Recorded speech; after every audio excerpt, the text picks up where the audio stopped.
All right, this is section 6.3. We're going to focus solely on day 1 in this video, which will be volume using the disk method, which will be goal number 1 here.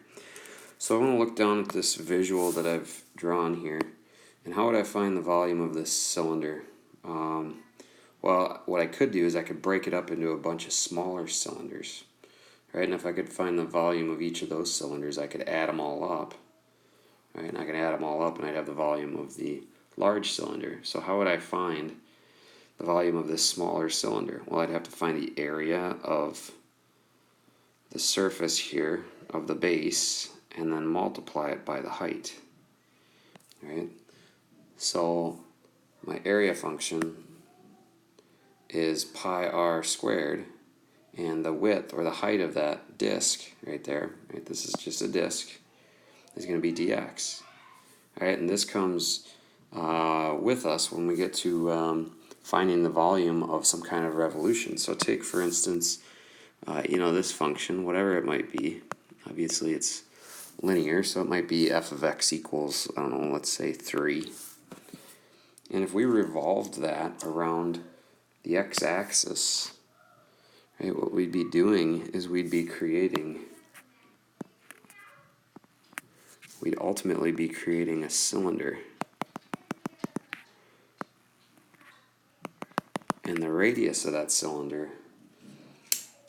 would be f of x, right? Which in this case is always 3. So you can think about just rotating that radius around. Right? What you're going to be doing basically is you're going to be forming small disks. And when we multiply them by the length of that interval, aka dx, we get the volume of that solid. So let's look at an example down here. First of all, steps to finding the volume of a solid is to sketch the solid in the typical cross-section. So what was the cross-section up here? It was a circle, right? Find the formula for a of x, which in this case, given a disk, we know the formula for a of x is always going to be, with disk method, it's always going to be pi r squared. Okay, find the limits of integration. So in our example above, that would have been 0 to 2. And then integrate and find the volume. So let's consider the region bounded by this curve and the x-axis in the line x equals 3. So I'm going to sketch off camera. Alright, so here I've drawn y equals negative x squared plus 4x.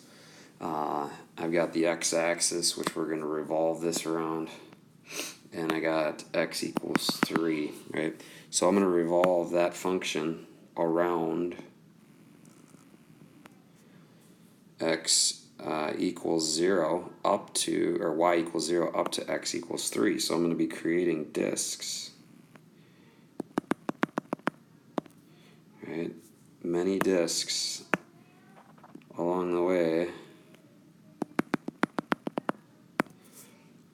Right? And along the way, what I've got is I've got the integral from 0 to 3 of pi r squared. So I'm going to pull pi out. Now what is r?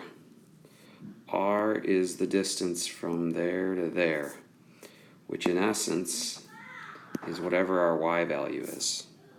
Right? That's all it is. So we're going to take y, square it, dx. Now I can't have a variable y in there and then integrate with respect to x. So what I want to do is I want to input what y is with respect to x.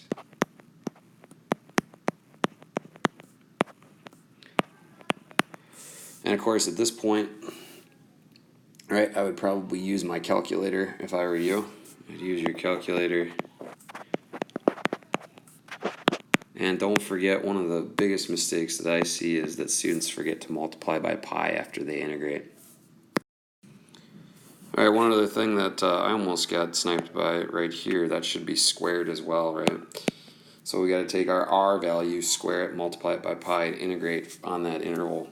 My calculator tells me that this volume is approximately 96.133 units. Remember, this is volume, so cubed.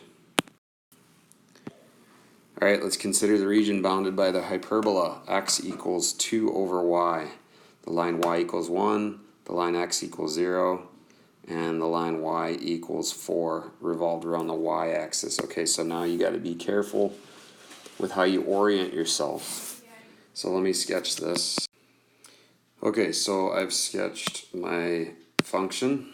I've sketched the line y equals 1 in green, the line x equals 0 in blue, the line y equals 4 in yellow, and I'm going to revolve this around the y-axis, which is where x equals 0.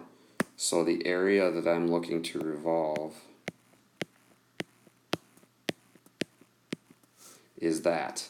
And what I'm going to do is I'm going to revolve it around this blue line here. So you can imagine that I'm getting... Okay, I'm going to try to use a color. I haven't used any different colors. Here we go. That'll work. How about gray? I'm going to get discs that look like this. So now they are horizontal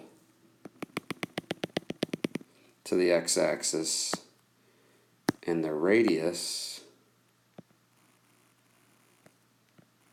would be right there, right? So their radius is actually their x value. So what we want to do then is we want to integrate with respect to y. So I'm going to go from 1 here to 4 here. 1 to 4. I want to do pi times r squared in terms of y. So r is whatever x is, right? This length right here is whatever x is for that y value. So what does x have to do with y? Well, x equals 2 over y. Therefore, the integral will be written as such. The integral from 1 to 4, so pi times the integral from 1 to 4 of whatever x equals in terms of y, quantity squared, dy. So this piece right here represents, well, actually I should do this.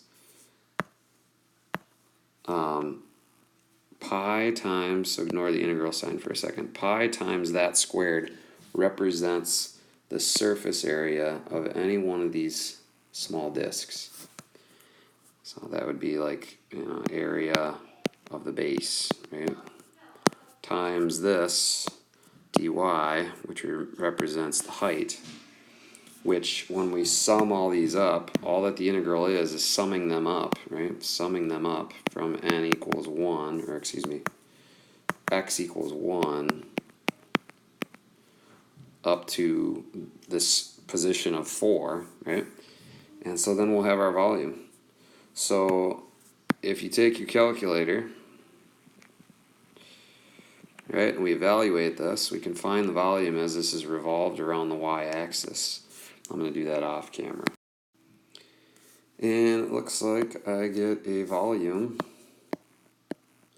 of exactly 3 units cubed. Now, in your calculator, if you're struggling with, like, how do I do this in terms of y? Don't. Right? Once you get it in this form, nothing will change. Right? All you'd be basically doing if you do this swap is you're just flipping the graph on its side. So basically you're just looking at it like this. Basically you'd be looking at this volume, right? But symmetrically nothing would change. You'd still have the same dimensions, you'd have the same outcome. So when I type it into my calculator I use this, but I formulate it using that. Alright, so that is 6.3 day number 1. Volume using the disk method. We'll do washer method in day number 2. Oh, I classically almost forgot. My answer should include a pi, so that should be 3 pi units. which is approximately 9.424 units cubed.